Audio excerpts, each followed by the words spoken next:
ಎಲ್ಲರಿಗೂ ನಮಸ್ಕಾರ. ನಾನು ಸುಜನಾ ಈಶ್ವರ್. ಯುಗ ಯುಗಾದಿ ಕಳೆದರೂ ಯುಗಾದಿ ಮರಳಿ ಬರುತ್ತಿದೆ. ಯುಗ ಯುಗಾದಿ ಕಳೆದರೂ ಯುಗಾದಿ ಮರಳಿ ಬರುತ್ತಿದೆ. ಹೊಸ ವರುಷಕ್ಕೆ ಹೊಸ ಹರುಷವ ಹೊಸತು ತರಲಿದೆ. ಹೊಸ ವರುಷಕ್ಕೆ ಹೊಸ ಹರುಷವ ಹೊಸತು ತರಲಿದೆ. ಸುಖ, ಶಾಂತಿ, ನೆಮ್ಮದಿ, ಸಮೃದ್ಧಿಯನ್ನ ಜೊತೆಗೆ ತರಲಿ. ಎಲ್ಲ ನನ್ನ ಬಂಧು ಮಿತ್ರರುಗಳಿಗೆ ಯುಗಾದಿ ಹಬ್ಬದ ಹಾರ್ದಿಕ ಶುಭಾಶಯಗಳು. ಯುಗಾದಿ ಎಂದರೆ ಹೊಸ ವರ್ಷದ ಆರಂಭ. ಯುಗ ಎಂದರೆ ಅವಧಿ, ಹಾದಿ ಎಂದರೆ ಆರಂಭ. ಚಳಿಗಾಲದ ನಂತರ ವಸಂತ ಕಾಲದ ಆರಂಭ ಮತ್ತು ಸೌಮ್ಯವಾದ ಹವಾಮಾನವನ್ನ ಸೂಚಿಸುವ ಹಬ್ಬವಾಗಿದೆ. ವಸಂತ ಋತುವನ್ನ ಸ್ವಾಗತಿಸಲು ಆಚರಿಸುವ ಹಬ್ಬವೂ ಹೌದು.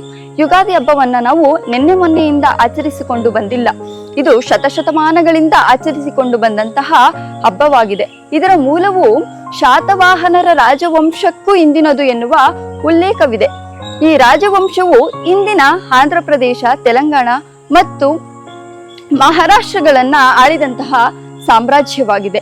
ಇಂದಿನ ಧಾರ್ಮಿಕ ಗ್ರಂಥಗಳಲ್ಲಿ ಆಗಿರಬಹುದು, ನಾವು ಶಾಸನಗಳಲ್ಲಿ ಆಗಿರಬಹುದು, ಈ ಹಬ್ಬದ ಉಲ್ಲೇಖವನ್ನ ನಾವು ಕಾಣಬಹುದು.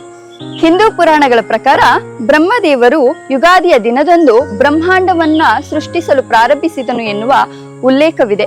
ಬ್ರಹ್ಮದೇವರು ಮಾನವ ಕುಲದ ಸೃಷ್ಟಿಯ ಪ್ರಾರಂಭವನ್ನ ಗುರುತಿಸಲು ಈ ಯುಗಾದಿಯ ದಿನದಂದು ಈ ಹಬ್ಬವನ್ನ ಆಚರಿಸಲಾಗುತ್ತದೆ.